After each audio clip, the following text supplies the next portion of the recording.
streetwear aficionados. Get ready to step into the vibrant world of style and culture with your favorite stylish podcasters. Welcoming the dynamic trio of Bryan Chin, Hans Abdullah, Prakash Daniel, with special guest Sonaone as they take you on an exciting journey through the realms of streetwear on stage one. Here is BorakLAH Podcast.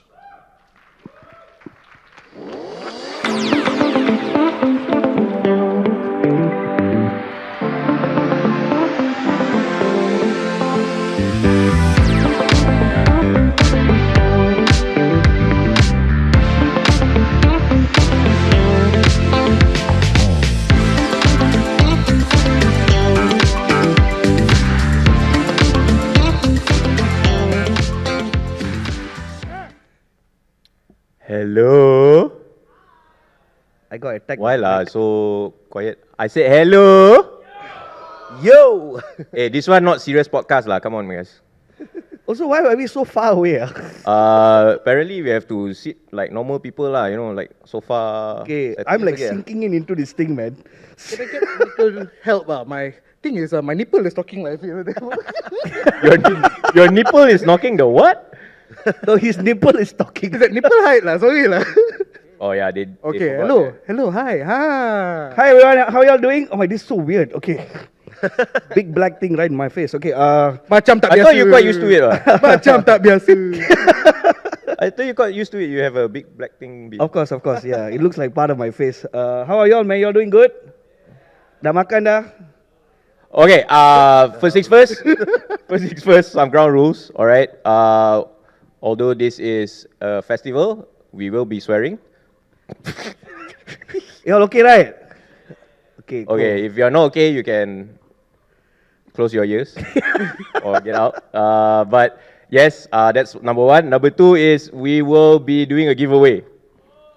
You can see these shoes in front here is for you guys. And whoever asks questions later will be giving presents away. There will be caps, there will be socks, there will be lanyards, there will be t-shirts, and the grand prize will be these 2 pairs of shoes. Alright? Oh. We will open up for Q&A later, so whoever asks questions, we'll give a present. Alright? Got it?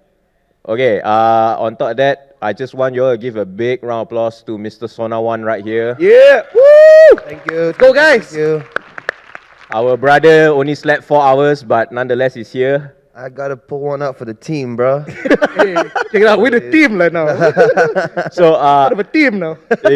our Hans mentioned something very cool just now. He was researching what to ask Sona, and you Wikipedia him, right? No, the thing was, I wasn't researching what to ask him. I was researching what to call him. Because I was like, do people call him Sona? Or was there like an actual name? You know, like Nakalness, people call him Amar. People don't really call him Nakal, you know. Yeah. So I was like, do I just call him Sona or what? So I just Wikipedia'd his name. His name is actually bloody long. Sorry, no offense. But your name is like, it really took me off guard because it was like, first there's a whole line, and then there's the bin. And then after the bin, it continued on and on and on and on. So can you, just for the sake of the podcast, for the audience right now, can you just give your whole name, your full name? Is that okay? Yeah, let's go, man. Just don't use my name for any kind of like subscriptions or whatever. But yeah, No promises. Mikhail Adam bin Muhammad Rafai Michel. Whoa! It has no business being that long, man. I blame 80s bureaucracy. No, So- but your name back then is like how the kids, they're naming their kids now, isn't it? It's all these names that tak boleh spell, you know, pronounce. Kau tahu kan? I know that meme, the B40 meme. I'm not sure. Indian names are always long, so, so I'm pretty used to it. My full name is Prakash Daniel Analaki Gopalakrishnan Gondisamy, okay? Okay, he won. Wow! So, yeah, other things also long. Like your beard lah. I can show you all after the show. Tu Okay, macam never mind. bila kau tulis nama kau, Yeah. kau tekan Seymour lagi. Seymour, yes. Seymour. Okay, first things first, thank you so much for being on the pod. Thank you guys for having me. And I got, just to get us all up to date, what have you been up to lately? Yeah. Man. I mean, because like, before this pod, we have to like do some research on you lah, check your social media, check other pod that you've been on, and you mentioned you've only been on 2 pods before this, and there's not much on like what you've been up to besides music and, is there an album on the way? Why you're so secretive? Like, what's happening? Yeah, an album is on the way. I've been working on this album for like, 3-4 years now. Wow. But like, Nice. I mean, I've been keeping busy, also being very secretive because like I've just been busy working with a lot of different artists. I've been producing a lot, writing a lot of songs. Also been wrapping up Joe Flizzo's album as well. Nice. And working on some new artists as well. So yeah, I can say that I just haven't seen the time go by. It feels like it was just yesterday that they told us to like stay home and keep our distance. Yeah. Yep. And Yeah. now suddenly we're here, still keeping distance. Yeah. Yeah.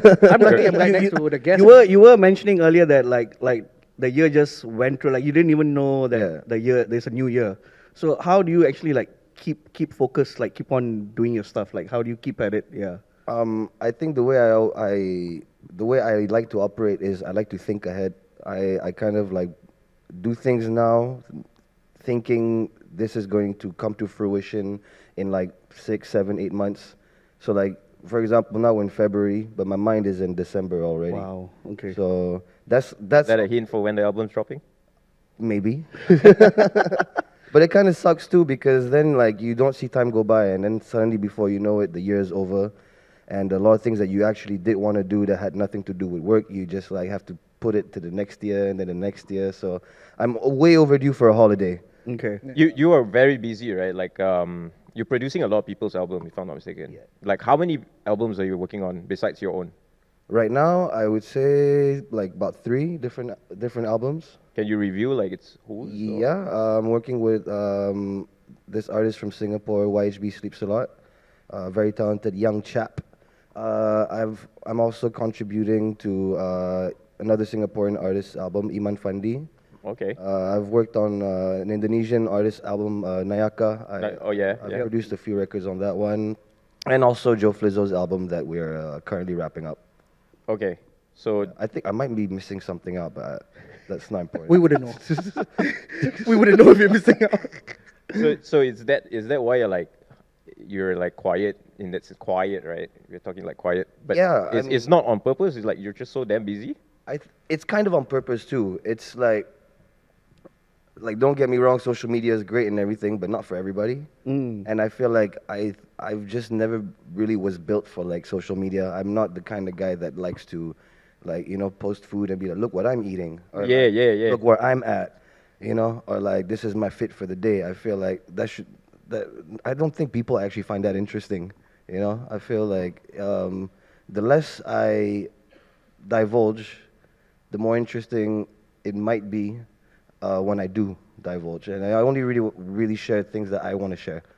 Yeah. It's not about being That's- private or anything. It's really just like I just don't think it's that interesting. My life is really not that interesting. Okay. I'm in the studio all day long, Yeah. listening to the same thing over and over and over and over again. It's really not that. It's not that interesting. It's like 3 to 4 years to make an album a standard amount, or is it just because you're a perfectionist, or is that a short time, long time? For me, I took a break because of COVID. Because like the album that I was working on, I started before COVID. Oh, and yeah, there we It go. was like sonically, it was just something that was very fun, energetic, and Yeah. kind of like don't give a fuck kind of attitude. But then COVID happened, and then I listened back to what I had, and I was like, yeah, no, this is not the right time to put this Yeah. out. So I just took a break, and then now that things are definitely back to normal, I've gone back into it.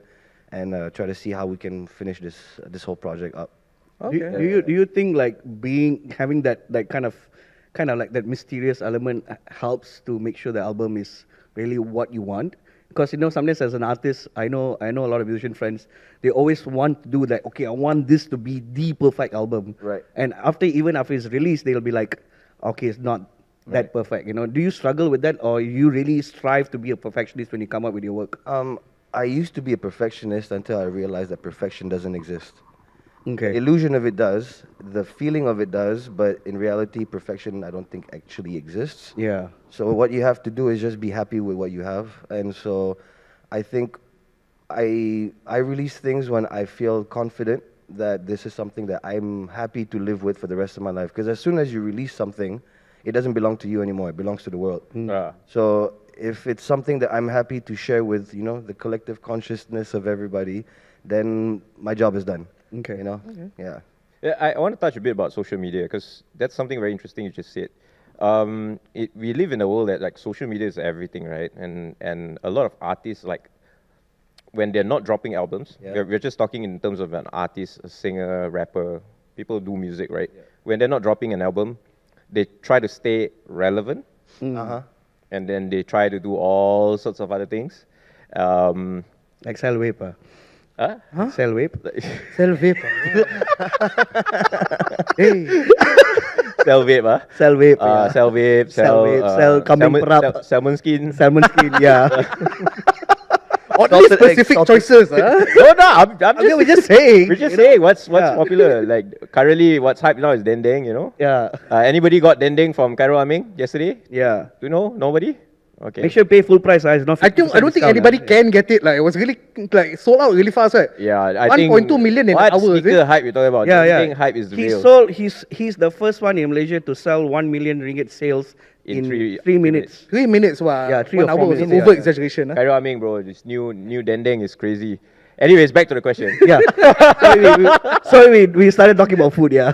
Yeah, I mean, sorry, this is BorakLAH anyway, Yeah. right? So yeah, I want to get your opinion on that, because when I look at your social media, I get this feeling, right, like all this is not important to you. I get that vibe from you? Yeah.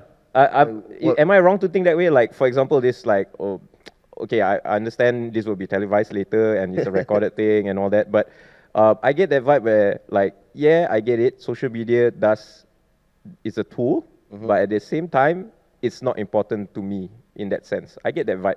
Yeah, I think to a certain degree, yeah. It's like social media is not a accurate representation of who I am as a person or what I do. I look at social media more of like it's a billboard that I own. Nice. Any moment in time, I can advertise something, communicate with the people who follow me. But most of the time, I don't have anything interesting to say or to show to people, you know. At least that's what I feel, you know. Like unless I have something that I'm like, okay, I had a great time doing this, and I had some great photos to show, then I'll post it. But even then, also, it's like I always get like, you know, pressured by like my girlfriend to like post. She's like, dude, you gotta post some shit. You haven't posted in like 2 weeks. I'm like, She never pressured you to post about her? Next question.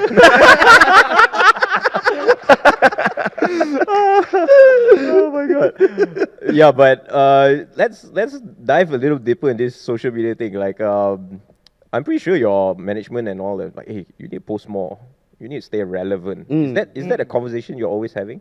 Not anymore. They kind of gave up. Like in the beginning, they were like, I mean, especially my ex-manager Yanis, she was like, oh, you need to post some more, or like she'd be like, okay, that's enough of the brand posts. Post some fun posts.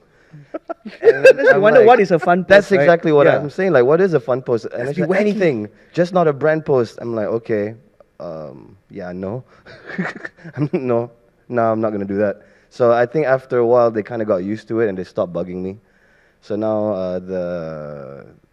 I guess it's only up to me really. Yeah. Yeah. I sound mad obnoxious right now, don't I? No. Big ups for like sticking to yourself, man. Like, big ups for that, bro. Because yeah. it's in this like rap game, you know, if you look at the States, even like this region, Southeast Asia, everyone's trying to stay relevant, stay busy. Yeah. Right. And when I was researching to do this pod, it's a very different vibe, and I just feel like, you know, I just want to ask, is there a particular reason, or, you know, you feel like what's important could be the music more than the social media, or is Yeah, is definitely. that a reason, or what? I think that what's more important is like your impact in real life or in the culture or society, the community, the scene. So maybe like I think I dial down on the social media and spend a lot more time like, you know, being with people, you know, collaborating in the studio. I think that's kind of the key to staying relevant, is just by just living it with the people who are doing it. Yeah.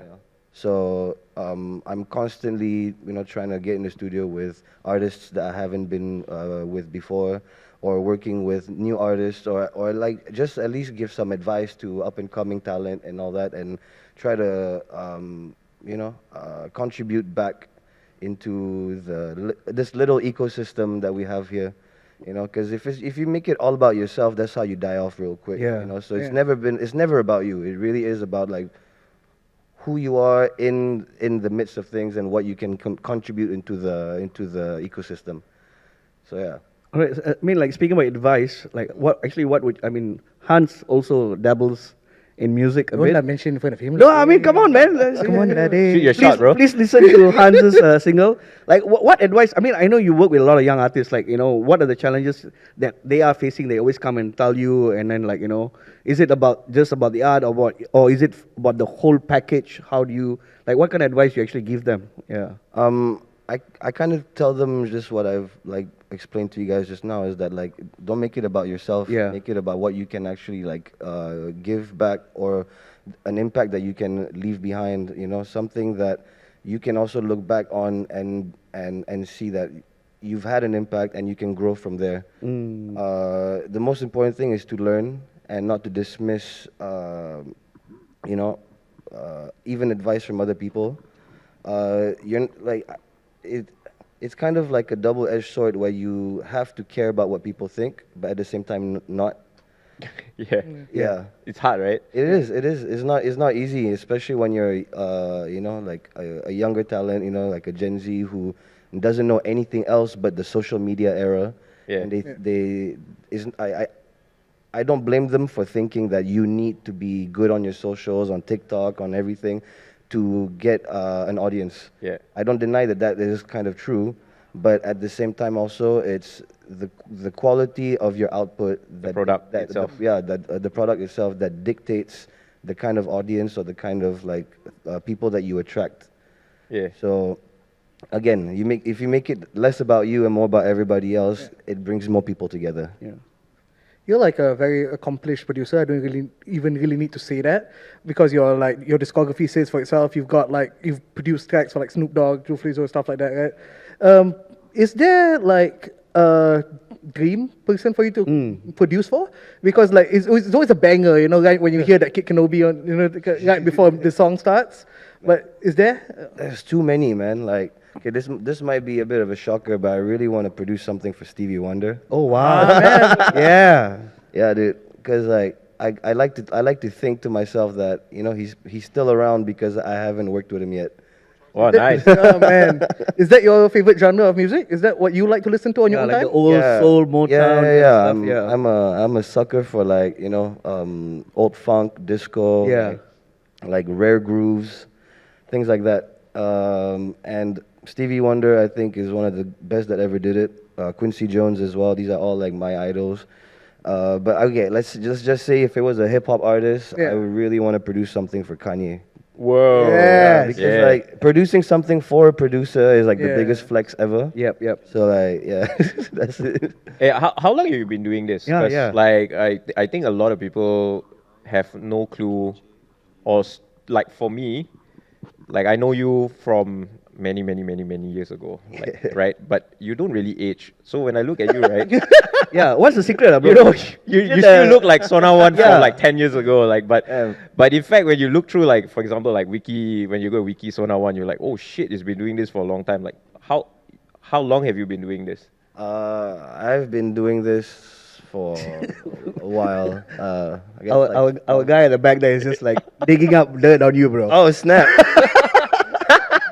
Shout out to Victor. We have our own, Joe Rogan has Jamie. We have Victor. Yeah. Fella is really fast with the fingers. Yeah. Shout out to Victor on Shout the out to computer. Victor. Yeah. Damn, I didn't. Oh, hi everyone. Welcome. Come have What's a seat. up? Yeah, thank you. Thank you for being here. So yeah, I think I've been doing this for like a good 15 years. Right. It's Yeah. crazy, yeah. It's crazy. Like time really flies. 15 years, when you started out, right, was there like a goal that you wanted to achieve, after 15 years, are you there yet? Like, have you achieved like? I would say I've achieved a lot of the things I wanted to achieve, but I'm somehow not fulfilled yet. I feel like I still have a lot to give, a lot of knowledge I can pass down, and a lot of people that I could still help. Like I was talking earlier about how my dad's a workaholic. Yeah. And I think I've inherited that. My dad's supposed to retire, but he doesn't want to. So they're basically kicking him out of the company. They're like, you got 2 more years, then you got to really like dip. Yeah. And so I think I might just be the same. I don't think I'll ever stop doing what I do. But I might just, like venture into other, like, offshoots, different side quests, very much related Side to quests. Side quest, yeah. music. Yeah. Currently, you mentioned just now there's a few like up and coming artists you're working with. Is there any up and coming artists you want to give a shout out? Like you think is, the hot shit right now? The hot shit? Nah, man, I don't wanna get there. Yeah. You gotta work for it. I gotta work for Work for that. it. But I mean, I will shout out to every young artist that's doing their thing. Like whether it's the Force Park Boys, whether it's YHB Sleeps a Lot, whether it's Lucid Rari, whether it's all these kids have been like putting in a tremendous amount of work and kind of like picking up where we've left off. Like Yeah. I'm not young anymore. I mean, I'm also not that old, guys. But like I'm not young anymore. So like I can't pretend like I am. I can't just like Okay, so like Yeah. question. So it's like the local music. You just named off a lot of names and all that. Is there any local songs like that you've heard that you go like, man, I wish I came up with that? Is there any particular like local song that stands out in that way? I'm sure there is. Like, okay, an example. Sizes. Malam Pagi. Yeah. Yeah, like that's such a hot record. I wish I made that, but like he deserves everything that came to him after that song came out. Only thing I would say though is like that song should have been like #1 on the rim charts though, and Yeah. it wasn't. Yeah. No, because it took him a while to blow up as well, isn't it? Because Yeah. I remember someone showing me his album in like, I think it was like December, but then Malam Pagi only became big like in July the year after that. I think. Yeah. Like it took like the growth was very organic. Yeah. And that's the beautiful part of it, So I'm looking forward to all the things that he's working on. He's collaborating with this really big Indonesian artist. The song's coming out very soon, I think. Is And, this a spoiler? Is this a leak? Or is this No, I think they're very much like Oh, they're very talking public about it. I Okay. think but I think that one's gonna be crazy and is gonna help him propel himself into the Indonesian market, which is also something I think that we need to like look at as well as Malaysians like in the music industry is like especially in hip hop is to start bridging the gap again between Malaysia, Indonesia, Malaysia, Singapore. Like we're such a small region and we have so many like different cultures and languages and all. Yeah. We use those as barriers, Yeah, right? It's so weird, right? We are so But- close to each other, Yeah. but like Yeah. even like our closest neighbors, Singapore, is so weird. Like different form of culture, even Yeah. though we are very similar in terms of like language, Yeah. but totally different set of influences. Different Exactly. set of like celebrities, and then Exactly. like next door we've got Indonesia, and like even though we are kind of like about the same, but it's so different. Exactly. So like Southeast Asia is actually a really interesting region. So like, for a Malaysian artist like you, like, do you write a song and think like, oh, it's gonna blow up regionally, or like, do you think, okay, let's aim bigger, let's aim like globally, English language?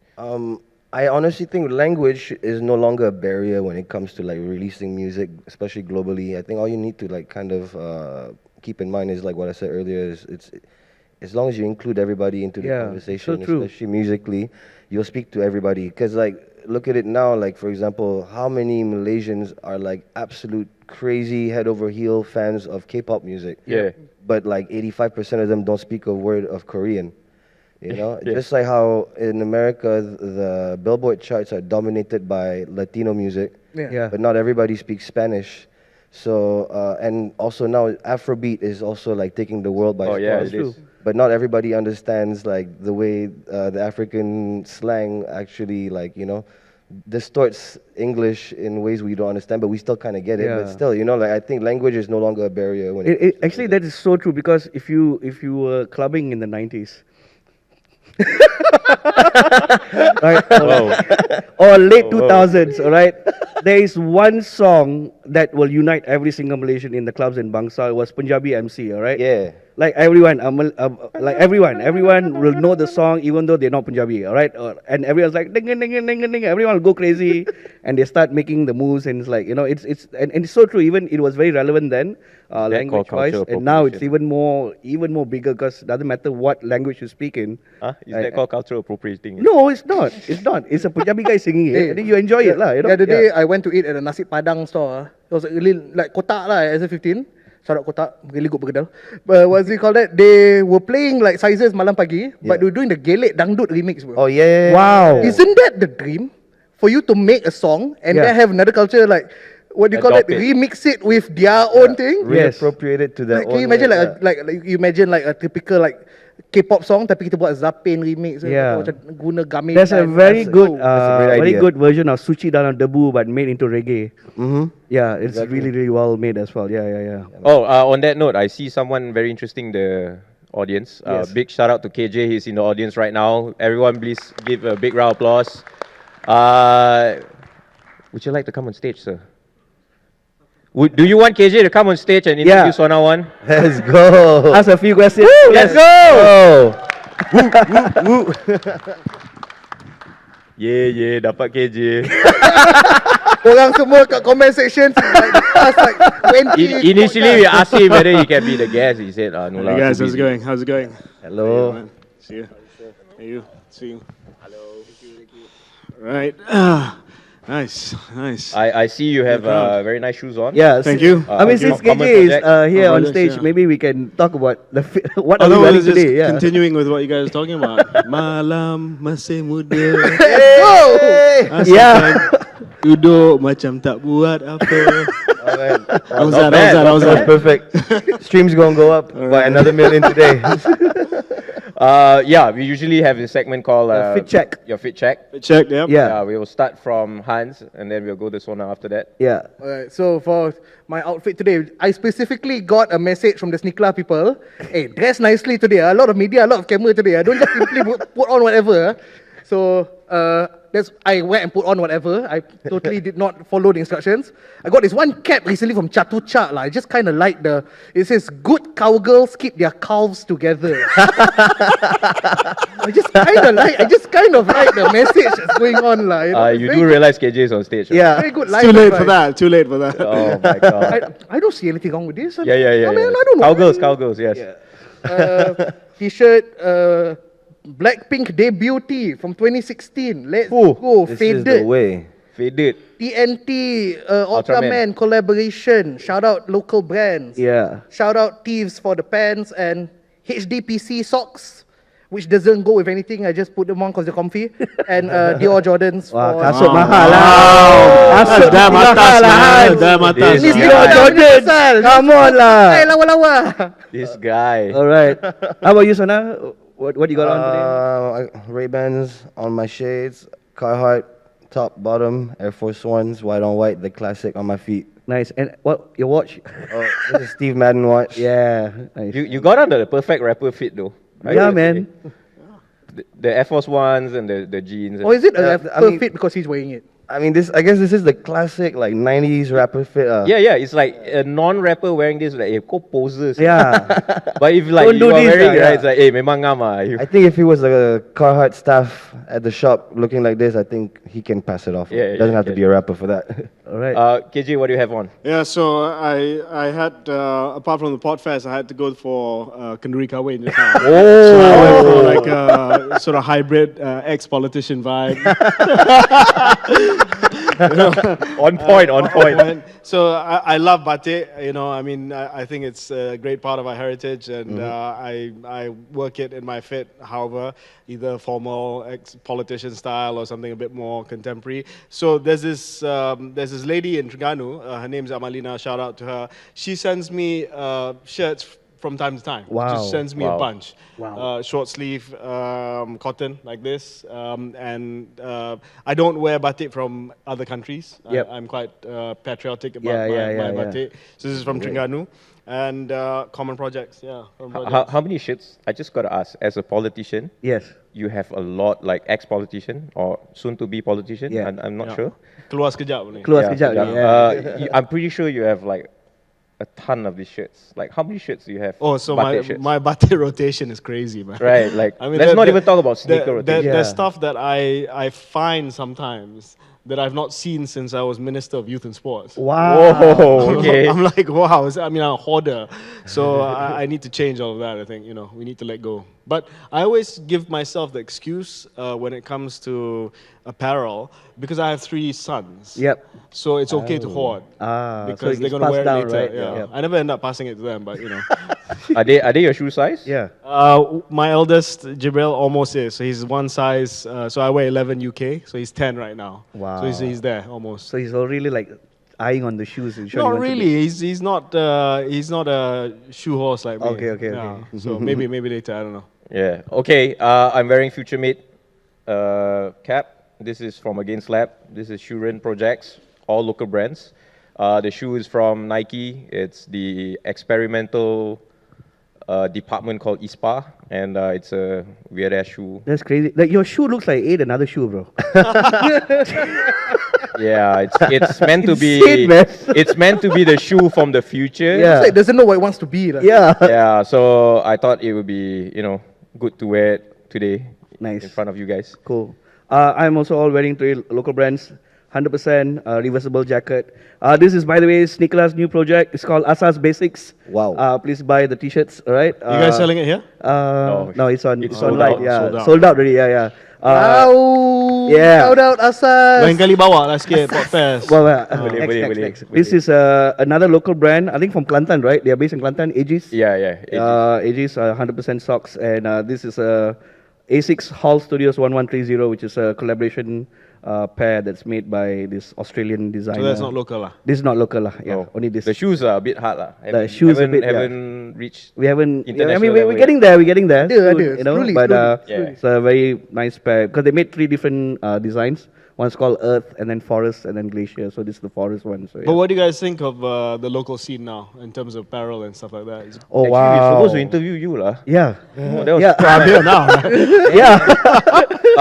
International scenes, local scene. In terms of clothing, we're definitely like We are way ahead Way ahead right now. compared Yeah. to like 5 years ago. Yeah. I think production-wise, we've given up on local production, so we've gone to like Indonesia and But China. I mean, that's the reality, right? Yes. Even other brands, it's all Yeah. about the design and Yep. the branding that they do, Yes. and most of the production they have to send to the low-cost countries. Yes. So, for example, like this guy, he used to be an intern in my company, and his name is Tunwei. Shout out to Tunwei. He started this brand called Future Mate. Future Mate, yeah. And he blew up in China. Right now, he's like a huge superstar in China. He was on billboards and all that. So when he goes to China, it's like a huge celebrity. So Yeah. his brand is being sold there in Taiwan, in Korea, Japan. Tunwei is like so big that when he gets collaborations with like Reebok Yeah. China, isn't it? Yeah, Reebok Yeah. Global. So like Vans he doesn't Global. get stuff from like when he gets collaborations with like Reebok and all this. He goes like he gets it from like the global one, and then he asks for like a few pairs. So hey, can I release some in Malaysia? Yeah. Because, Yeah. it's kind of hard to. Even recently, I think he had a collab with Vans, right? Yes. Vans also same. He did 2 different pairs, and it's from Vans Global, and then he So, brought some pairs. I mean, the yeah. reason I asked this is because I think cultural economics is really important. You see how the Koreans are doing it right now. So I think it's very important to really sell ourselves out there. Yeah. And it's through music, it's through fashion, it's through entertainment. I think all of that can combine. So I just want to, you think the Malaysian vibe can sell. I love what you said just now, that 100%. language doesn't matter now. More so when it comes to fashion and apparel and all that, you don't really have to, speak a language. You just Exactly. have to speak a vibe. Do you think the Malaysian vibe is something that they can sell overseas? 100%. I think that the hardest thing about exporting Malaysian culture to the world is to convince the Malaysians first. Oh, yeah. That's what That's I so think. true. Yes. Yeah. Because like Malaysians, I mean like, let's be real, Malaysians like to kind of look down on other Malaysians who are doing well sometimes. They're like, who this guy think he is? Yeah. You think he's so good, whatever. But like, that's kind of a reflex. and I don't blame get us. that, man. Yeah. I get that. You know, and I don't blame. We're kind of hardwired to be this way. So I think once us, collectively as Malaysians, we really start supporting each other in the sense that like we have to believe that we can actually push ourselves across the border, or rather bring the world to us. That's really when we thrive. Because right now I think we are already on par with everything else that's happening in the world. It's so true because like it's always like, oh, this person has made it really big in America. Now we'll accept them. Yeah. I think a very good example would be Yuna. Yeah. Like, when she started here, like, oh, who's this girl? I think she even went on the reality singing competition. They're like, oh, you need more work. And then she just went missing. And then she produced album in US and came back. And everyone was like, oh, Malaysian. Our Malaysia. Yeah, our Malaysian. Yeah. It's I think it's just a matter of like time until, and I believe in the new generation. Yep. That they are going to be the ones that are going to break this mentality. Because the world is so much smaller now than it used to be. You can connect with anybody around the world in a matter of an instant through Instagram, through social media. You can WhatsApp video call now. I mean, there's no more excuse to turn the whole world into one big family. Yep. Yeah. But how do you make Malaysian culture, entertainment, all of that? How do you make it at the avant-garde of what's happening in Asia? So, I mean, using the Korea example again, they've really dominated in certain things like K-drama. That's what you think about. Indonesia has a great vibe, partly because of a big domestic market which supports their own local scene. But how do you get us at that, cutting edge of pop culture? Can we do it even? I personally, I just feel that you just need to put good shit out. Sorry, my language. Yeah. The product. It's okay. We're all wondering who's going to swear first in front of KJ. I'm okay. Let me. You know why I said sorry? Because like there was a briefing before stage. It's like, you know what, we can swear, and but when KJ goes up, none of us are going to swear. Okay. It's okay. I said that. I said that. Yeah. I was the first You popped guy. the cherry already. Okay. Yeah, Go for it. the moment I said that, I was like, oh crap. Okay. Anyways, I just think that we just need to produce the best, like whatever it is not like just Malaysian culture, but just do good stuff. Yep. When you do good stuff, people will be attracted to you. Like, I don't understand a single word they're saying, these Korean guys, but the music is banging. Yep. Yeah. The culture is good. Like, for example, K-drama, it really makes you cry when you watch it. Yeah. Right? It's really good. And there's a lot of there's not many limitations put on their K-drama. So hence There's always someone getting cancer, bro. Yeah. I have a theory, or it's more of an explanation that turns into theory. So why Korean culture has been so dominating nowadays, because there has been an actual initiative by the Korean government about 30 years ago, where their objective was to export Korean culture, whether it was music or drama, films and all that. So it was a 20-year plan or something. Yeah. And now they've achieved it. And also, this is the other side of it. The Korean diaspora worldwide is so large. The Korean War pushed so many Koreans outside, and so you have a lot of Koreans. Koreatown everywhere. Everywhere. So this global presence of Koreans also has helped in terms of developing skills, learning how the West does things. So a lot of Koreans go back to American Koreans or Australian Koreans, European Koreans go back to Korea and give back to Korea their skill set, their knowledge, and it elevated. On top of that, with the government initiative and all the money being pumped in, you put all of that together and it bundle it together. This. Yeah. I think it also starts from the education. I mean, the one thing that I always feel that we have a lot of talented musicians, artists, doesn't matter, whatever field that we are good at, we are really well known. But starting from school itself, the priority for the arts is not there. Yeah, right. True, yeah. It's I know we are a STEM-based nation because our former leaders say STEM is the way to go. But we are so artistically talented because of the Nusantara, following and stuff like that. For music, why are we learning recorder? do you know any famous recorder players in the world? No. Because it's a good basic instrument. I'm like, that's yeah, what music teachers say. Yeah, but it's- the thing is, if you go to Thailand or you go to Indonesia, by 10 years old, like you have like every class has their own bands, and they do that. In Thailand, they teach basic jazz, and here we're learning to play, Rasa Sayang on the recorder, and It gives the kids a sense of accomplishment lah when they can play something so yeah, and the castanet. Who plays the castanet? like. So I think with that, the education and also the initiative from the government, bundle it together, I think that will propel the art scene to the world, I would say. To add on Malaysian culture, right? Yeah. You go to any country that has a Malaysian restaurant, right? You never see them close down one. Yeah. Yes. Our Malaysian food is a very good example that when the product itself is really good, it will survive on Yeah, its own. 100%. So like you go London, you go Amsterdam. I have friends in Amsterdam who open Malaysian shop, sell nasi lemak. yeah. Settle. Yeah. Yeah. Don't need to worry. Like, But still you know, make money one. the flip side to that always is that I agree with you 100%. I mean, you go to especially Europe, London, all the usual places, Malaysian restaurant, Malaysian food will fly.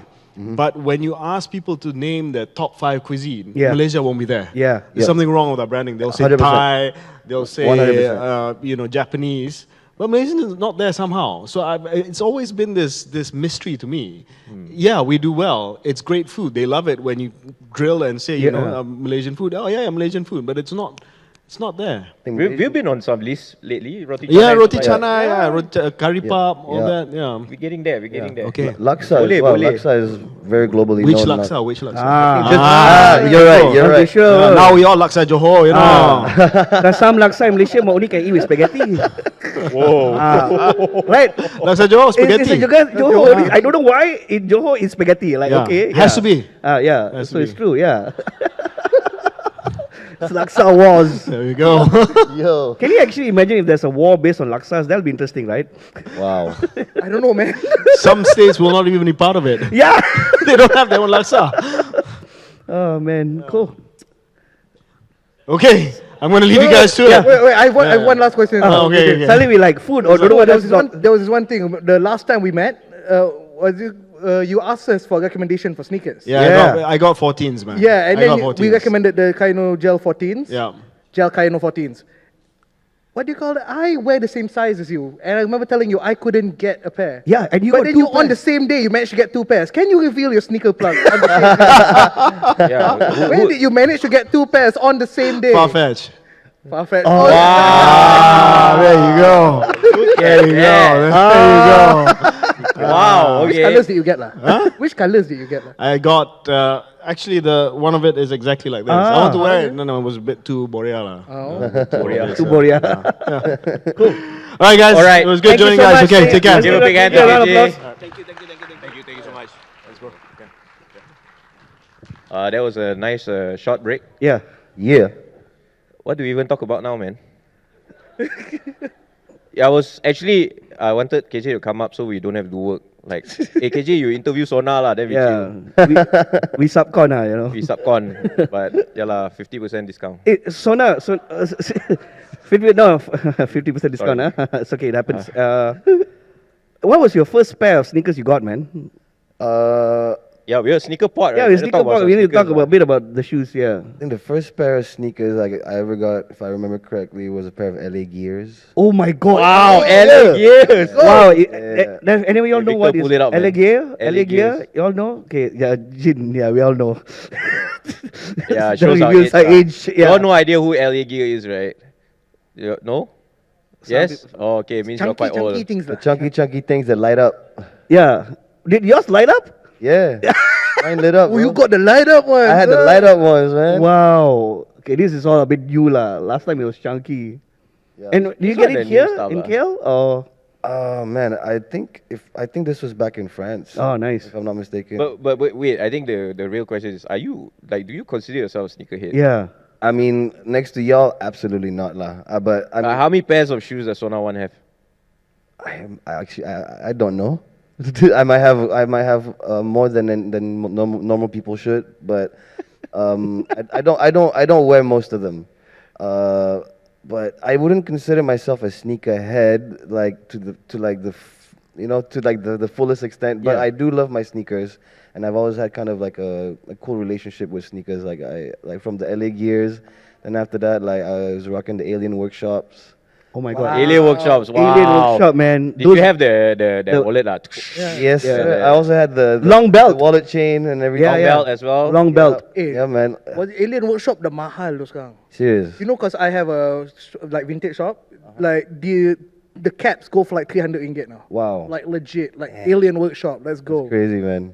So Alien Workshop, and then I had a pair of British Knights as well. wow. Okay. Yeah. I don't think many people know what's British Knights, but Right. it's Yeah, it's. Well, some people are excited at the back. Okay, so you had this collab with Giuseppe Zanotti, Oh yeah. Yeah. Yes, I did. and Shout out for that. your Giuseppe. name is actually on the sneaker, and you did a collab with him. Yeah. How can you tell us like how did that happen, and like what is the So, whole man, experience of collaborating with an international designer brand? It's kind of hilarious because initially what it was is Giuseppe Zanotti Malaysia was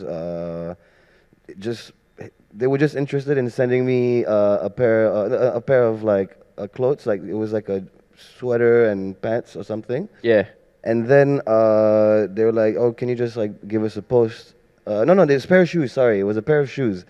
And they asked if they could get a post, and then I was like, "Yeah, sure." But then I kind of spaced on it for a while until they had to chase me for it. Like, "So now, can you give us a post?" And then I was like, "Okay, hold on. Let me do it." I went to the studio and wore the shoes to the studio so I could take a picture. Okay. And then my friend Axel Jonas was there, and he's like, "Yo, what shoes are those?" "Oh, these are like some Zanottis." Shit, I've never heard of that before. I was like, "Yeah, these are pretty fly, aren't they?" And then he went back and he made like this demo where he sang on the hook, Giuseppe Zanotti, and then he said it to me, and I was like, "Man, this kind of bangs though." Oh, yeah, yeah. And I- Yeah. you know what? Fire, I'm that's a gonna, bit- I'm gonna, let me record something. And next thing you know, we made a whole video and Yeah, there's a song, music and video And as then well. I was like, hey Giuseppe Zanotti, this is my post. I went a little bit over and beyond and give you a whole song and video. And this got straight to Mr. Giuseppe himself. Oh wow. Oh wow. Saw Okay. this and he was like, "Yo, I don't want to do a shoot with this guy." So he like hit us up directly, and then I got on a Wow. Zoom call with him and everything. This guy's the most eccentric dude. Like he's literally exactly how you'd imagine this guy to be on a Zoom call. This guy's just like, "I don't know, wait, I have this material, I have that." Then he disappears for like 3 minutes, and he comes back with like On a Zoom call. on a Zoom call, dude. Yeah, we were on the call for like an hour and a half. This guy was just showing me all the materials and all the fucking silhouettes and all. And I So was, this was during like COVID this period, was right? straight up in the midst of COVID. Wow. Oh damn. Okay, so Yeah. he could have fly you off to Italy and No, he wanted to do that, but we couldn't do that. But like, so we did it all remotely. okay. And he sent over the sample pair, and I was like, "Yeah, this slaps." And yeah, and then the rest is history. So the one on the right is the one's yours, right? Yeah. That's Joe's one, right? Yep. Yeah. So yeah, so like he found out also through Joe, like through like he did his research and everything, and he's like, "Okay, I want to do a shoe for the both of you." How long was this process? Yeah. If you don't mind me asking. I think maybe about like 6 to 8 months, something. Oh, that is around. fast, man. Yeah. That is really Yes, fast. considering all things, and but I guess it was COVID, and I guess nobody had like anything else to do. How much creative input do you have in designing it? Yeah. I would say it was a good 50-50. 50-50. Yeah, because the silhouette is already Yeah. like Giuseppe's silhouette. So then he sent over like a blank silhouette canvas, and I just kind Yeah. of like started coloring in and like having fun. And so then he's like, "Oh, I love it. I just want to give you the advice on the materials." This guy is a materials freak. Was he like a proper? Oh, yeah. Italian, bro, Proper, yeah. yeah. Italian. Just checking, yeah. Italian. He's a proper. Another like super interesting question I wanted to ask you. I was talking to you outside about beef, Uh-huh. hip hop beef. Oh, okay. I thought we were talking like not Miyazaki A5. Nah. Like legit beef. Like growing up, listening to music and like being in the internet, there was this time where you and a certain Prince of Damansara were beefing. But just say his name. To say his name, Caprice. Yeah. Yeah. Yeah, there was, Shout out, there was Daddy yeah. So I always wanted to ask you about it, and I meet you quite often per se in a year. I've always wanted to ask you that question like face to face, but I think now is the right time to have it like recorded down. Like, actually, can you explain what happened with that? What went down, bro? What went down with Man. the Prince of Damansara? Bang, bang, bang, bang. Man. Wow. It's You need the. You know it's a legit fight when the gun goes this way, you know.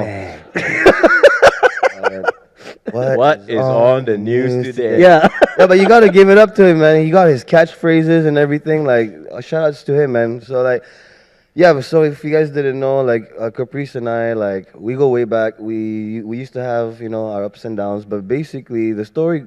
I mean, it's very long to explain. But like, if I had to short form it, I've known him since we were like 14, 15. Okay. I met him at a Too Fat's 360 Degrees album launch. Okay. His friend was my friend from the international school, and she was like, "Yo, I have this friend of mine. He wants to come to the show. Can I bring him?" I was like, "Sure." Then she brought him over, and then we met, and we clicked because, yeah, one, he was an aspiring rapper, and two, he had just come back from Switzerland, I think. Okay. He was living there for like a few years, and he spoke French, so we instantly clicked. You know, like, Okay. oh, like rap, French, and all that. So we became friends for a little bit. Then we kind of like lost touch for a while, and then he was part of a group with my other friend Nakib, QB from those two. Okay. They were in a group called State 9 that eventually kind of fell apart as well. And so then the two of them kind of started like beefing with each other, and so basically I just like tumpang beef. Like at first, I just want You tumpang beef. Wow. He started dissing my boys first. So I was like, Okay. man, I gotta hold my own, and I'm gonna diss you back, man, for the crew, for the homies. And then it kind of escalated. It got way out of hand. And so after it got a little too out of hand, we. When you say out of hand, like what are we talking about here? Like, I'm talking about he pulling up to the show with like two other brodies and coming to the front of the stage with his hat down, like. right? you really had like this, or like, No, all the way down. All the way down, bro. He thought I didn't recognize him, but it was Yeah. very obvious. But it was hilarious because we had a diss song that we made for him, and when I noticed he was in the front of the stage, I was like, "Yo, let's do the song. Let's do the song." So yeah, but then like after that we put it all aside. You know, we sat down, we spoke, we kind of hashed it out, and we're friends. Like ever since then. This is so long ago, man. This is like back in 2010. yeah. This is a long time ago, you know. And so we Yeah, were you young. made a song about the whole thing, right? Yeah. I mean, like, yeah, we were young, we were petty, and then like we decided, you know, this is time for us to grow up and move past it. And so like, you know, we've worked on music together since. Yeah. I did a track with him called Aya that we dropped like a year or two ago. Yeah, I know. And yeah, man, I respect everything that he's doing. I'm so happy for him and where he's at. And congrats to him and on having a kid. If I'm not mistaken, he's about to be a daddy soon. Yeah. Daddy Cap. Daddy Cap. Yeah, man, like Mr. Catchphrase himself, dude. I'm super happy for him. How important is beef in the hip hop scene? It's super important because that's what keeps you on your toes. That's kind of like something that keeps you going. It motivates you to like want to do better because rap is a super competitive. I would say it's a sport. Okay. You know, almost you have to always be on your toes. You have to practice. You have to sharpen your tools and if you don't feel this sense of like competition, then you're not going to be better. You know, it's always been about like who's better than who dresses better than who got the better bars, who's spitting on the best beats and all of that. So the beef, for the most part, is usually just kind of petty jealousy things. Which turned into good songs, right? Which turn into songs, you know. Yeah. And sometimes it goes beyond the music. Sometimes it translates back into real life. But beef, I think, is probably like the fifth element of hip hop. Okay. Yeah, it's very important. All right. That's actually all the questions I want to ask you. I got one more question to ask you. Yeah. like, just like hold on like another 5 minutes and then we'll open the floor to you guys. I want to ask you like if there's one like Malaysian, not rapper. I'm talking about like a singer that you would like to collaborate with. Like who would it be and why? Man, there's so many, bro. Yeah. Top 3. Top 3, man. Siti Nurhaliza. Yeah, definitely CT. Oh wow. Okay. Zainal, Yes. Sheila. Wow. Yep. But I also would love to work with Roslan, but just like on some production Okay. type thing. Even Aubrey, Like, there's so many people I want to work with that I haven't worked with yet. Yeah. That, like, I could go on and on about, like, but I guess top 3 would be those. Okay. If I can't work with them, I'll just sample them. Yeah. Spoken like a true hip hop All right. artist. Cool. Yeah, Hans, you got anything you want to add? No, I'm good, man. Okay, so right now there will be a few people with mics walking around. So if you got any questions, just raise your hands. Yeah. And if you ask any question, we'll give you a Foul Boys tiffin voucher. On top of that, we'll give you goodies. We Sneakla have goodies, yeah. some Sneakla goodies. I will not reveal what other goodies we have, but this two will be the final. Yeah. the We're, final we're boss. giving out the A6 nasi lemak pair. So it can be any question. It can be related to streetwear. It can be related to whatever. Yeah. It can be related to Sonaone. I mean, how often you get Sona in front of you to ask questions. So ask your question, shoot your shot.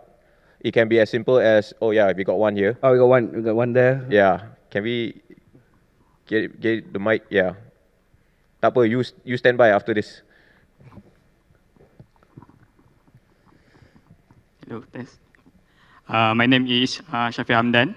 Hi, Shafiq. So What's up, Shafiq? I'm happy to be here, able to see you face to face during the podcast. Happy And- you're here, man. We're happy you're here.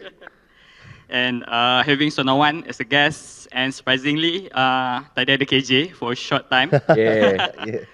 Hopefully, KJ will be the next guest for your BorakLAH session. Wow. I think that was it. Yeah.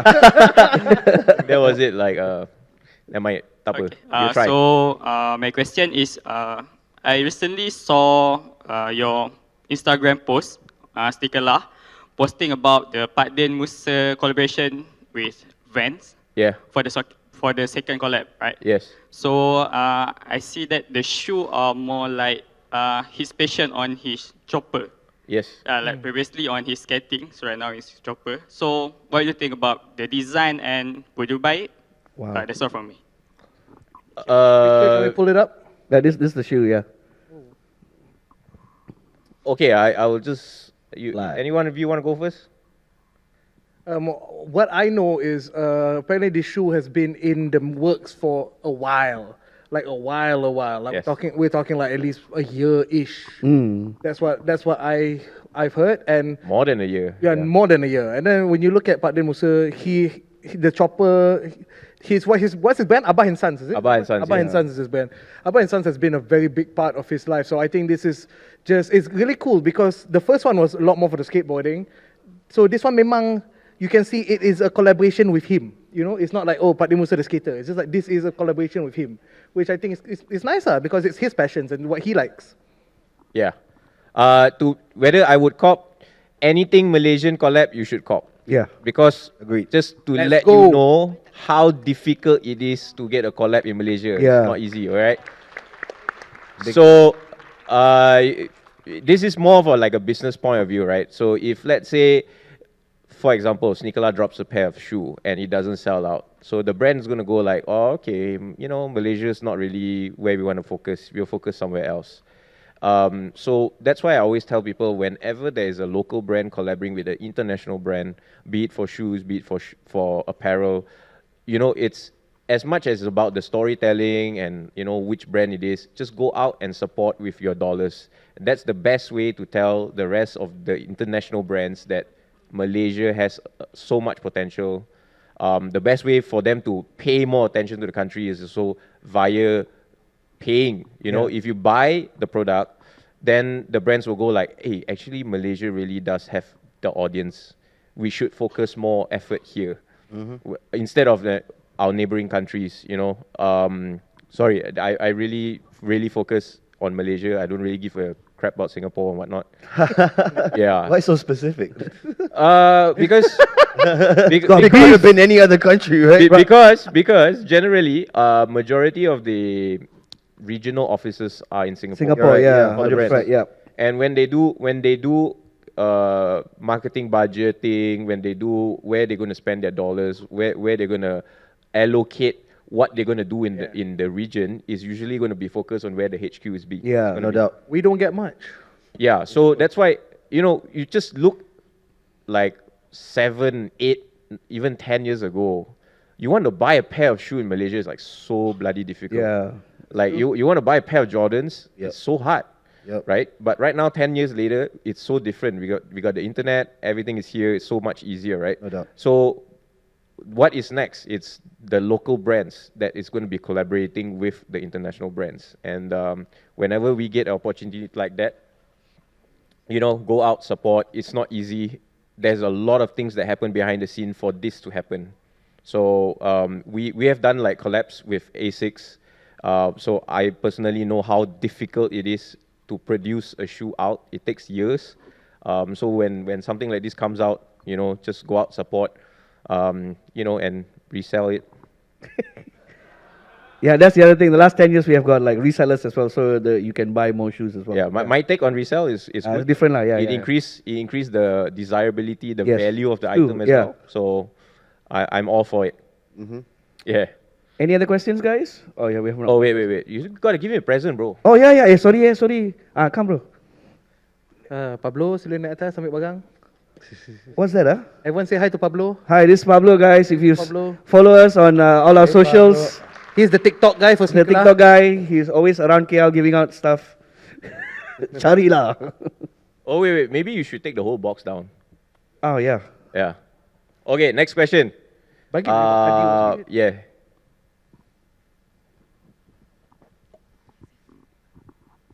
Hello. Okay, boleh dengar?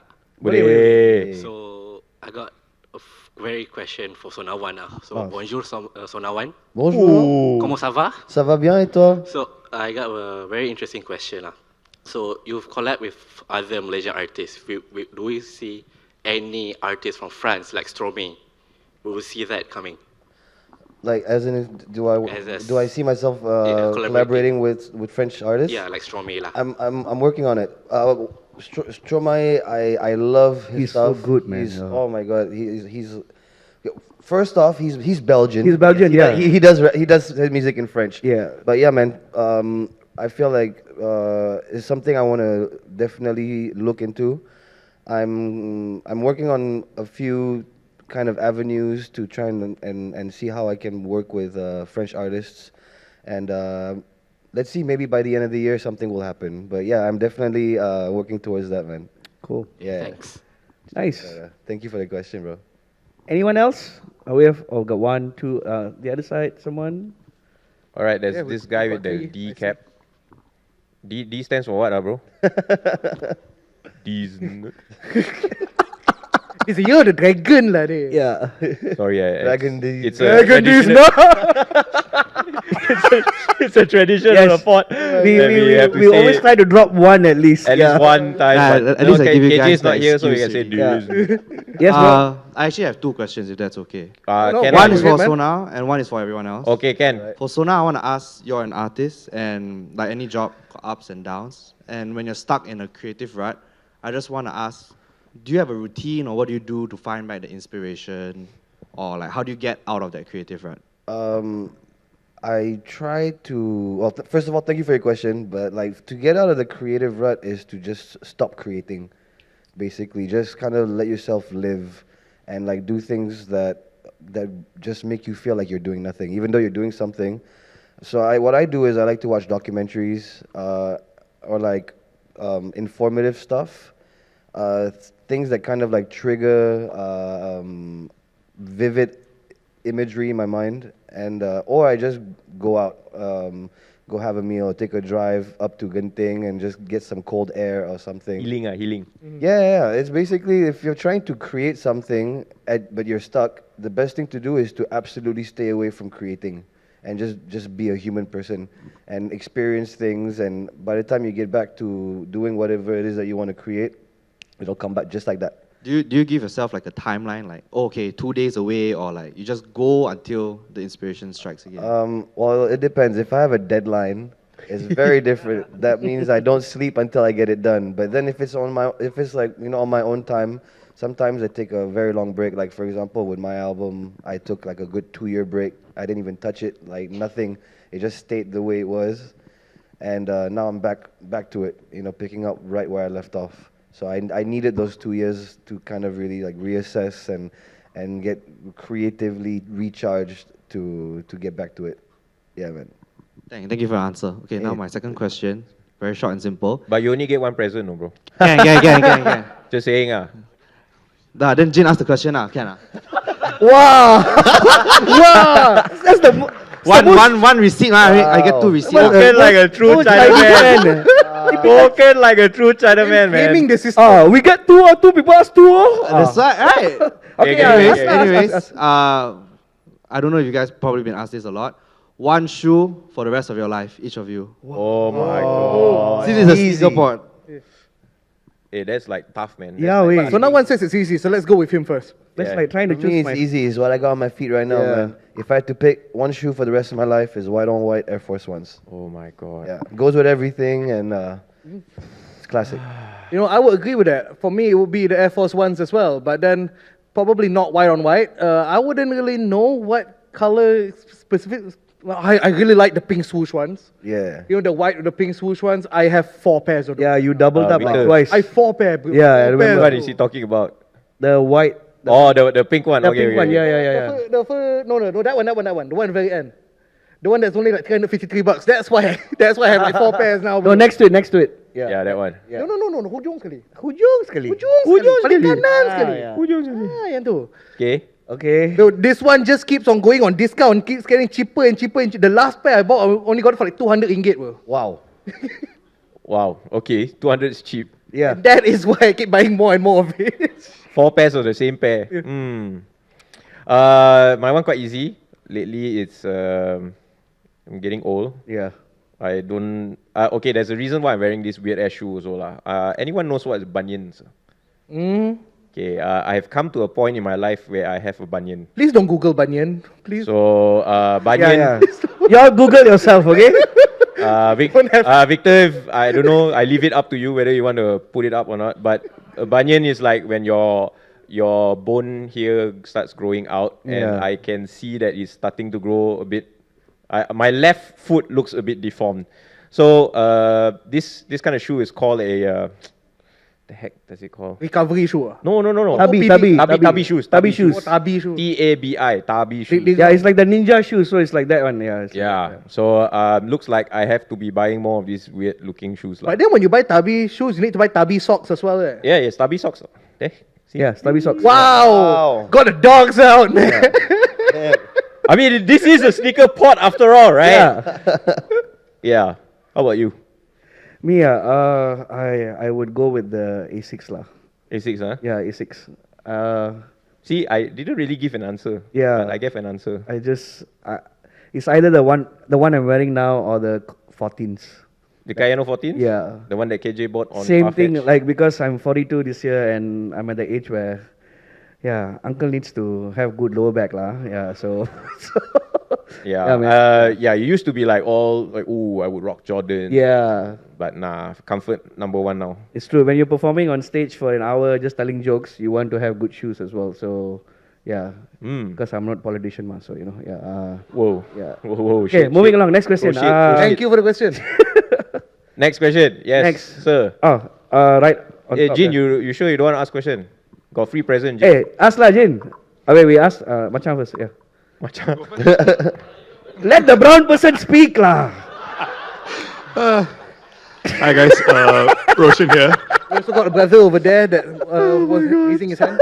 Each of you very different career paths or journeys. I'd like to know what your main influences were when you were coming up. Wow. So now what were your key hip hop influences? Prakash, comedy.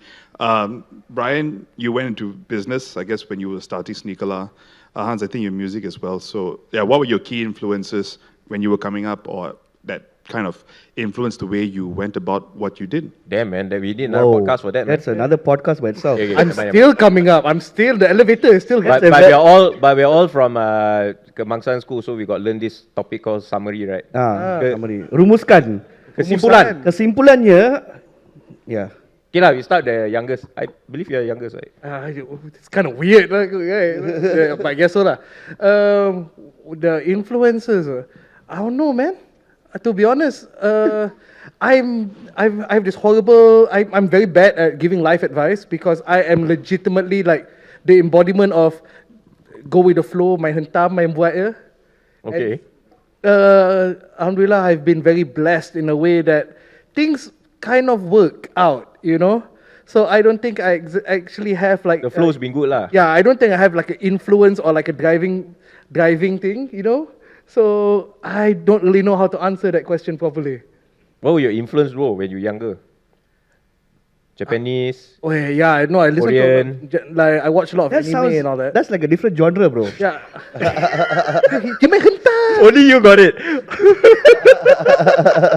What do you call that? I guess I watch a lot of like anime and stuff and all that. That's but- why I asked, bro. Yeah, but I don't think that is like a major life influence kind of thing, you know? I think it just, I guess myself, man. Your mom. Myself, bro. And me mum, me late Yeah. mum. Shout out me late mum. Yeah. But I think it's like, for me, probably I just have... Wow, we're really using AI, yeah? Nice.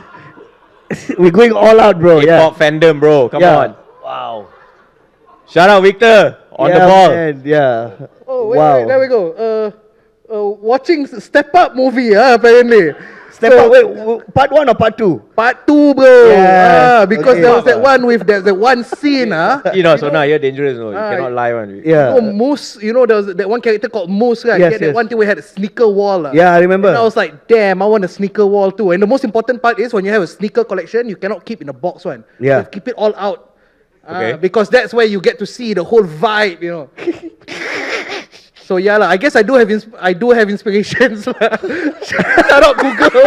Shout out Google, shout out Googled me, Victor. Shout out to Moose from Step Up too. Yeah. How about you, Sona, like growing up? Man, a lot. Too many to name. I mean, first and foremost, my mom. My mom is kind of like the whole reason I'm doing what I'm doing today. She's always supported me, and Any of your parents are like artistic? Ah? my mom. My mom was a dancer, Okay. a choreographer, and a huge music fan. So like, Damn. I listen to all sorts of genres of music. But okay, one part I didn't really touch on is like, how did your graffiti thing come about? Oh, Not many people know, right? You're a graffiti Yeah. artist. Yeah, I mean- and what is your tag name? well, I had a lot of tag names, but Sonaone was the one Okay. I settled on. That's the whole reason why Sona is my name. I started graffiti basically when I was leaving France, because I was living in the south, like in this kampong village. There was only like 1,000 people living there. Whoa. And so when we left the kampong back to Paris to catch our flight back to KL, getting to Paris, I saw graffiti like in all its glory for like the first true real time, and it completely like mesmerized me. I was like, wow, what is this? They're doing it on the trains, they're doing it everywhere. People were at the time thinking like, oh, this is vandalism, it's a nuisance, it just makes things ugly, but I saw it differently. And that was my first kind of like introduction to hip hop culture. So when I came back to Malaysia, I started to just doodle on all my exercise books and stuff. I picked up the spray can when I was 11, and What was I doing 11 years old? Aku makan pasir. and by the age of 12, my schoolmate bought me a graffiti magazine. Came back from France, like he went there for the summer holidays. He came back to Malaysia. He bought me a graffiti magazine, and this is where I discovered hip hop culture. It's like I was like, there's more to it. There's more than just graffiti. And I realized, oh man, rapping. Well, I've always enjoyed rapping because like I've been kind of rapping since I was a kid, like making fun of my teachers and stuff in rhyme form. Then breakdancing, I was like, yeah, I like breakdancing. I used to spin on the ground when I was a kid as well. Whoa. And Okay, so I didn't know was that part. like, I was like, hip hop is kind of like this culture like called out to me. So that's when I decided, okay, I will be hip hop. But I focused only on graffiti, really. And then it wasn't until I guess maybe 5-6 years into my graffiti endeavor, I kind of got a name for myself in the graffiti community. I was in a crew called the SWS, Symbol with Style, with well now he's called Drew Funk. Drew Funk, yeah. One of the Shout out Drew Funk. Yeah, shout out Drew, man. He's one of the top guys right now. He's still doing it, still killing it, internationally known. But yeah, that's my day one, and we started painting for a lot of hip hop events, and this is where I started linking up properly with Joe as a graffiti artist, and the reason why I'm Sonaone is because Joe just kept calling me and introducing me to everybody as Sona. Oh, this is Sona, graffiti artist. This is Sona, graffiti artist. This is You have to Sona. do it in his voice. I have to do it in his voice. Sona. Oh, this is Sona. So like it stuck. Like it's his fault really, because I think maybe if he hadn't like introduced me as Sona to everybody, I might have picked a different rap name. Okay. Yeah. Okay. For me, my influences growing up, I would go to say one of it is Michael Jordan. Hell yeah. Yeah, that one of the reasons why I'm in this hairstyle generally is Michael Jordan, and it was, I think, okay, you have to understand one thing. Like NBA games were played at a stupid time. Okay, like 2-3 a.m. Right, and my dad will willingly turn on the VCR to be recorded, and I'll go to school and I'll come back from school and I'll watch the games. That's how I watch the games. And I only wanted to watch Chicago Bulls games. Right? And then I was so obsessed with MJ. I told my dad I wanted to cut bald and I wanted to look like him. Like in skin version. Skin. Yeah. So my dad, right? Not the color lah, just the head lah. No, my dad, right, damn chill. Sure, you have to cut bald, I'll shave your head, I'll put olive oil all over your body, you can stand in the sun. Like for real. So he literally shaved my head, and he put olive oil on my head, my body, everything, okay? You wear your pants, you go stand outside the hot sun. I literally stand for like hours. I came here, I was sunburned AF. Like, This is olive oil, bro. Yeah. Then he was like, okay man, you're almost there, so now you need to do this for a few more weeks. My dad was like, my dad's like, I think he's like a troll lah. He's definitely trolling me. I think our generation, all our parents are trolls. like like, okay, let's see whether you really want to look like Michael Jordan. Yeah. So after a while, like, you know, I did it for another 2 days. I remembered. It was so painful lah, like really, really painful. I was like, okay, screw this lah. I'll just keep the hairstyle. So the reason why my name is Brian Botak-Chin, one of the reasons is MJ. Wow. Yeah. Okay. That's one of my influences. Nice. How about you? Me, actually, before all of this, I really wanted to be a pilot. Yeah. Oh, So I wanted to be a pilot. very Indian family thing. No, it's not. But I realized now having a pilot beard, was in the- now having a beard and being a pilot is not a very good look, lah. You know. Yes. All right. But I did a few things. I was doing photography and so, but I was always in the arts. All right. But I always when I did theater, I always got the funny roles to act, and then I kind of stumbled upon stand up. And I think my biggest inspiration would be my parents, especially my late mom, and my dad, because an Indian father says the most randomest things. And Example, my dad would call the house phone and he's like, boy, are you at home? Appa, you're calling the house phone. Like, what is wrong with you? Like, you know, so, yeah, you know, and, yeah. So, from then, I'm like, why is this Indian man so funny? And I'm like, you know, like, you know, and recently, so it was very hard for them to accept because I started freelancing when I was 30 years old. Like just now, I think if you all listen to Jin, Muhammad sessions with Jin, he was talking about like how the pivoting happened. Mine happened like I had a very good paying job. I had EPF, guys. All right, so I left all of that, and then when I said the way you say it, like generally. No, because that was my mom's first thing. It's like, you going to do freelancing, got EPF or not? I'm like, because Indian parents, it's all about, you know, the sustainability, EPF, right? Yeah, all by EPF. So yeah, that's how. And then I talk a lot about my parents and my upbringing, and it's because of them I'm funny, like I would say. Yeah. Okay. Yeah. Cool. We'll do last 2 questions. Yep. And we'll be giving away these 2 pairs. Yeah. We got one more. Okay. We won't. Okay. For the sake of fairness. Oh, we. For the sake of fairness. Yeah. What's your name again? The guy who just asked us a question. Machan. Yes. Roshan. Okay, Roshan. On the count of 3, who wants to ask a question, raise your hand. 1, 2, 3. Okay, Roshan, you pick. Wow.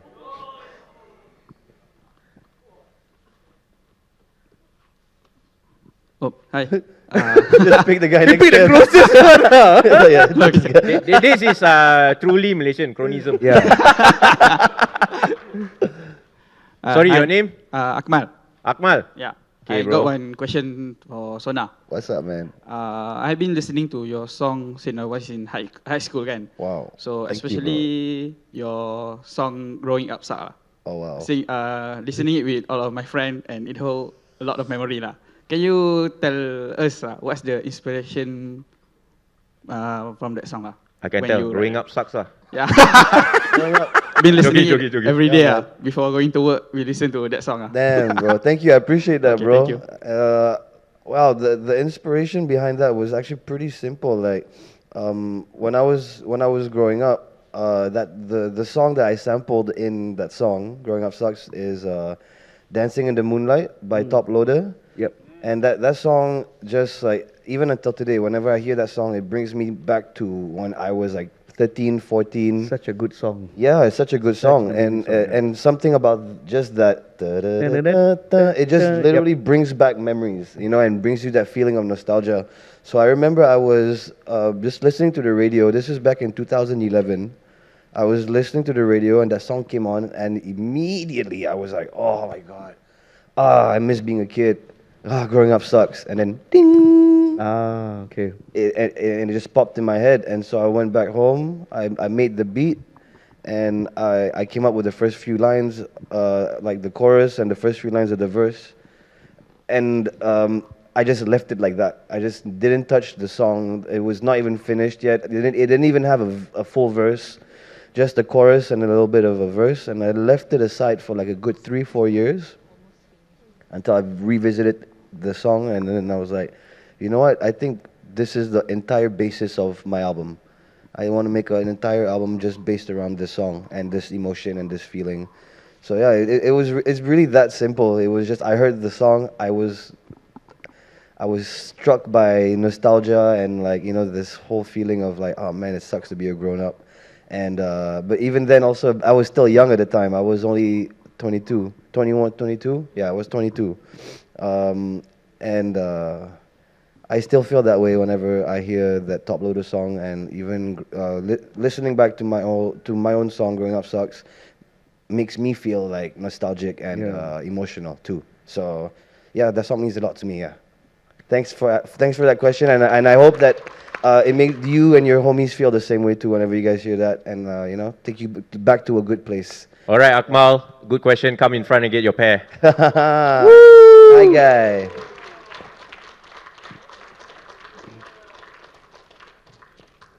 Who wants to ask a question? 1, 2, 3.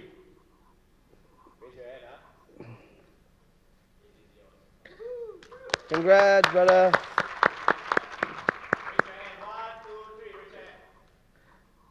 Everyone knows which shoe this is lah. Everyone knows which shoe they're getting like this time. They put their hand up because they know what's coming. Who, The guy with the Sneakla Umbro PKL jersey. Okay. Yes. Wait, let's go. Let's go. Mangat, shout out. Before that, do you have this pair or not? Do you have this pair or not? Oh no, What's your size? 11. Oh, too bad. Too bad. This is a 8.5. I think I don't need to give you lah. Joke. So this is a question to everyone. What's your name, bro, by the way? My name is Bert. Bird, like Yeah. Coco. No. That was the first bird sound you did, huh? Your dad must I be get proud a of lot. you lah. Sorry, man. I went like this. Okay, never mind. Bird, okay. Your dad must be proud of you. That's a very Bird, funny okay. one. Where's Ernie? All right, never mind. Moving along. All right. Aduh, kau. Sorry. Okay, No, Bird. now yes. nobody want to ask questions. You make fun of the No, sorry. I mean, it happened. Sorry. Okay, Bird. Please ask a question. Yes. No, actually, the bird is come from Bird and Annie also. Oh yes, sir. See, I was correct. Okay. Wait, Okay, bro. Wait, your name is Albert or just Bird? I don't know. My name is Badru. Oh, My friends call me Bird. Oh, elah, nama Badru. Normal lah. This is a very Malay thing. It's like nama siapa? Ismail. Nama pendek Roy. Like. Okay, Badrul. Sila tanya soalan. So, we've seen a lot of love A6 have, get right. Previously, last time, I always see A6 as like a dad shoes, I wouldn't even buy it. And then recently, since last year or 2 years ago, A6 have been getting a lot of love. Yeah. And I also caught like a couple of A6. And recently I saw Mizuno has trying to, you know, make people buy their shoes, and they come out with Wave Rider. Do you think Mizuno will get the same love as Asics? Okay, very easy. Have you bought any Mizuno? I'm planning to buy. Means they haven't tried hard enough. Yeah. They're not. They're not at all. I don't know. You want to answer first? I mean, You want to answer first? I don't know how to say. I'm not a big fan of the brand. Hey, Victor, can you pull up some Mizuno so the crowd knows what The only shoe looks reason like? why I know Pull out the one, Mizuno the fire, because fire, I've the fire, seen it fire on one. like, I think it was on like Doraemon, or because they draw the look, how it looks, the logo, like, you know, that kind of style. Yeah, it's very weird. I don't know. I don't know if it's a deer or I don't know what. Yeah, I never got interested in the brand because maybe it was not well publicized in this part of the world. Yeah. Yeah. There's no distributor here in Malaysia. Yeah, there you go. Yeah. There isn't one. So Mizuno shoes are not being sold here. So whatever you're seeing in terms of like hype or people are trying really hard, it's all overseas. Pablo, there's a really cool one. What's the name of it? Do you remember? The one block down one. Can you Google that one? Mizuno one block. What is the silhouette name? What? The one with the fire. Wave fire. Runner. Is it? Wave Rider. Mizuno Wave Runner. Wave Rider, bro. Wave Rider. He's riding the wave. Ride the wave, not run away. Yes. No, Rider. Okay. Sorry. That's what. Yeah. Yeah. So now the last question, memang sneaker question. Yeah, that's a good Baik, question, man. Yeah. So the thing is about, for me, Mizuno, like their lifestyle shoes, like the ones that's not performance stuff, their lifestyle stuff, they still have a long way to go when it comes to the pricing, I think, if you're comparing it with Asics. I think what the most accessible thing about Asics is the pricing. The pricing is always like 400 to 600 maximum. Yeah. Doesn't go above 700. So I think it's a lot more accessible to, and it goes on sale as well. So sometimes you can get like really good pairs, collaborations for like 250 to 300, which makes it very accessible. So I think the Mizuno nails the look, especially that one block down one with the fire. That one Is that the pair you're looking to buy? some high-end luxury. Sorry? Kintsugi pack. That's the one that he wants to buy. But I think this one, like that fire one, is legit fire flames. But harga dia bawa 800 je, kan? Sampai 1,000 pun ada. Yeah. Ada sampai 1,000 tu. Itu retail, bukan resell. Like, dang, man. Yeah. So to hop on his point, actually, he's literally saying whatever I want to like tell you. Okay, sorry. The hype can be real overseas is because, you know, if it's in Europe, it's divided by 5. It's so cheap. But when it comes to Malaysia, it's 1,000 ringgit. So when you say jump on the trend, there has to be a few factors. Number one, it's got to look good. Number two, quality's got to be there. There has to be like trend, hype, and all these social media influencers are wearing it. Yeah, cool. But I think most importantly, you're forgetting that we live in Malaysia. Our ringgit kind of sucks, and the price point has got to be the right point, right? So you see like New Balance, there was a hype at one point, and it's because the shoe that was really going up is below 500 bucks or below 600 bucks. Yeah. You look at Salomons, they're super cool right now. Like everyone all over the world is wearing Salomons, but you see in Malaysia, nobody's buying them because it's 1,100 ringgit retail Super price. expensive. No one's paying retail for Solomon. Yeah, no one's Yeah. going to pay. Like, look at Jordans right now. It's like literally dead. Yeah. Nobody's buying Jordans. Even Hans is not buying Jordans. Jordans anymore. is literally on shelves now. You can, it's so crazy. It's because the shoe prices for a pair of Jordan 4s are 939 ringgit. You know, how can you justify 939 ringgit for technology that existed in 1986? Yeah, but then again, not everyone is Sona lah. Get free Jordans. Hey man, that don't mean Hey, nothing. I mean, no knock on Sona. Like you gotta be Sona level to get Yeah. Nike. Like to be endorsed by Nike is a super flex. Okay. Yeah, and you've been like endorsed by Nike for like years. All right. But then again, we are talking about retail prices. It's ridiculous right now. Yeah. So our ringgit sucks. So the prices of shoes are going higher and higher. But that's why Asics nails it. It's because it's so cheap. 400, 500 bucks, and you get a super comfortable, good-looking shoe. To be honest, we sold this like 5 years ago at 599. 599, yeah. Yeah, and recently the Teh Tarik 2 years ago was like, Has it been 5 years already? Yeah. yes, bro. No way. And this is like what? A three-way collaboration, four-way collaboration. Yeah, 3. That's crazy. Three-way Yeah. collaboration. Even this collaboration pair is 549? Yeah, 600. 549. 649 or 649 or 549. Yeah. So you know. So yeah, there needs to be a few factors to make the trend like really hit off in this region. So next time when you're looking at what's going on online, whether or not it will translate to hype here, you have to look at price point. So there's a lot of trend that was supposed to hit big in Malaysia, and a lot of brands were anticipating it. A lot of like influencers were hopping on it. Influencers can afford it because sometimes they get free or they have the money to buy it. But not everyone can hop onto the trend of something like this. And the very fact that it's not being distributed in Malaysia, it makes it even harder, because when you buy, it comes through shipping, then kena tax some more, then it's more and more expensive. So not worth. So to me, long story short, I don't think it will be hype lah. Yeah, Malaysia, yeah. no. It takes time lah. I mean, we all know the Sambas, the Adidas Sambas were around for a long time, and now all of a sudden, the last 1 year and so, it's just like, boop, it's back again. So now, do you have an input? Yeah. No, you guys. Okay. One nailed question. it all. One question. You think that shoe nice or not nice? With the You Mizuno? put it up again. Put it up again. The fire one. The fire one. Because I like the fire one. The fire one or the Mizuno- Kintsugi Block ones? down one. Or the Kintsugi, depends. Victor? Depends whichever Victor pulls up first lah. Yeah. Victor? Alakazam. All right. Okay. This is the one our brother Bert wants to buy. Yeah, Bert, he is it wants Bert? to. How do you get Bert from Badrul? Never mind, we'll ask him Pick later. one of Okay? Victor. We'll ask him later. Do you know how much this pair costs? I don't know. 800, I'm 900? asking Badrul. Yeah, I think it's about 800. 800. Wow. With shipping. Maybe not. Wow, that's a lot for a pair of shoes. That's with shipping and tax. In tax, that'd be like But $1,000. with Yeah. that being said, I think Mizuno has good quality. Okay, I've not used. Yeah. Yeah, dude. Moment of truth. Man, it slaps. It slaps. Yeah, I like it. Can we Okay. get a show of hands? Who wants to cop? Anyone wants to cop? Copper drop. This looks like the. Okay, if you have like all the money in the world, would you buy the shoe? Okay, we got a few. No, A few lah. we go. Yeah. not really. Okay. Yeah, if it's $1,000. Yeah. Eh, Kakak Pablo depan ni juga. like, kasut apa tu tak best lah. She's like kasut tak. Okay, we're running out of time. I don't mind it. Do we have time for like one more question? Eh, no? No? Oh, okay. Victor's like saying no. Oh no, We don't our have time. producer is like, nope. Okay, wait. We need to give this pair to. Let's go. Mr. Badrul, can you please come on stage? Bro, it's yours, bro. Yeah.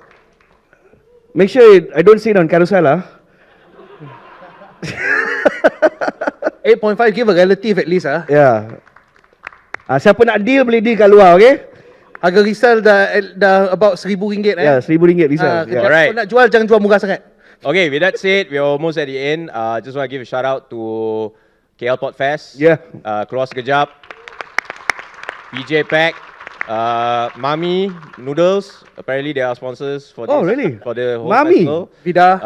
And then Vida Vida. Drink. I mean, I'm not told to say this. Yeah, but why are these we the saying all sponsors. these names? I'm guessing we're sponsored by Vida, right? I mean, like, Yeah, we are. And It was last Vida. but not least, big shout out to Sona. Yeah. Thank you guys for having me on board. Had a great time. Shout out to all of you guys as well for showing Yep. up. Showing Thank you love. Shout so out much to for you guys. showing up. Yeah. Thank you for wasting 1.5 hours with us. If you still want to waste more of your life and your time, please find us on YouTube. SneakerLAH. You can, SneakerLAH, right? Yeah, sneaker lah. You forgot your own brand, dey. I thought there was a TV behind that. Okay. SneakerLAH, yeah. With that said, thank you all so much. Really appreciate you all coming out. We will be doing a meet and greet after this. Yeah. Is there a meet and greet? Yeah, and we got more goodies to give away. Yeah, we got some goodies to We give got away. like socks, we got like caps. Just come up to us, take some pictures. Yeah. And we'll just give you shit. Yeah. All right, thank you. Bye-bye. Thank you guys.